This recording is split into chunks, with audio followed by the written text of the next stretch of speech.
दोस्तों नमस्कार। बिना नींव के आपने इमारत को खड़े होते हुए देखा है? क्या आपने बिना पिलर के किसी मकान को खड़े हुए देखा है? इस देश की सरकार क्या बिना नींव और बिना पिलर के चल रही है और बिना इसके वो लगातार काम कर रही है? क्या वाकई सरकार के पास कोई आंकड़ा है इस देश में गरीबों की तादाद कितनी है? गरीब छोड़ दीजिए, रईसों की तादाद कितनी है क्या पता है सरकार को? मध्यम वर्ग कितना फैटी है, उसका विस्तार हुआ है या वो सिकुड़ गया है, क्या कोई जानकारी है? कितने बच्चे स्कूल जाते हैं, कितने कॉलेज जाते हैं, कितने पढ़ाई कब छोड़ देते हैं? मजदूरों की तादाद कितनी है जो असंगठित क्षेत्र से जुड़े हैं? इस देश में व्हाइट कॉलर्स की तादाद कितनी है? इस देश में महिलाओं के पास कितना बड़ा रोजगार है? दरअसल ये आंकड़ों की फहरिस्त का जिक्र आज इसलिए क्योंकि किसी भी देश के भीतर में योजनाओं को लेकर जो भी बजट बनाया जाता है, जो खर्च किया जाता है और नौकरशाही उसे लागू कराने में लग जाती है, उसकी एक नींव होती है। और नींव को ही इस देश में जनसंख्या से जोड़ा जाता है, यानी सेंसस। लेकिन बीते 150 बरस में जो कभी नहीं हुआ वो मोदी काल में हो गया। 2021 में भारत का सेंसस सामने नहीं आया, तो इस देश के बारे में कोई जानकारी सरकार को आधिकारिक तौर पर दस्तावेज या कागजों में नहीं है।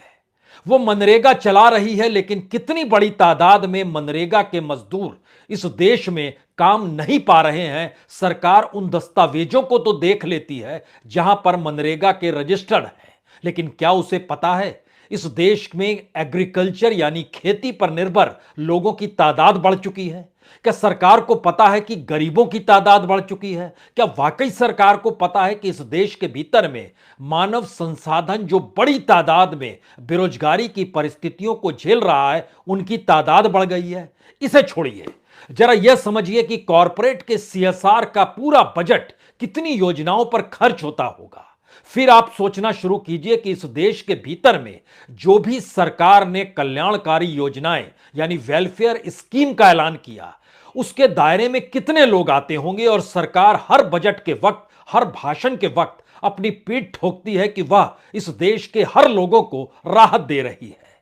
तो एक सवाल, जब इस देश की नींव या इस देश की जनसंख्या को लेकर आंकड़े सरकार के पास 2011 वाले ही हैं, तो 2011 में तो 121 करोड़ जनसंख्या थी और उसी अनुसार इस देश के अलग अलग सामाजिक आर्थिक परिस्थितियों का आकलन किया गया था। तो क्या 2023 में भी वही स्थिति होगी? जी नहीं, जनसंख्या बढ़ गई होगी, कमोवेश हर जगह एक वृद्धि आ गई होगी। लेकिन सरकार जब कहती है कि देखिए हमने 80 करोड़ लोगों को मुफ्त अनाज दे दिया, क्योंकि इतनी ही बड़ी तादाद इस देश के भीतर में उस गरीबी के दायरे में आती है जो सीधे सीधे पीडीएस सिस्टम से जुड़ी है, यानी राशन कार्ड से जुड़ी है। तो अगला सवाल कोई भी पूछेगा, जनाब ये तो 2011 के आंकड़े हैं, 2021 में तो 92 करोड़ हो जाना था और अभी तक आपने गिनती क्यों नहीं की? गिनती ना करने की वजह राजनीतिक है या सामाजिक है, या फिर राजनीतिक सामाजिक से होते होते यह कहीं अर्थव्यवस्था के डामाडोल होने की परिस्थितियों के साथ तो जुड़ नहीं गई है?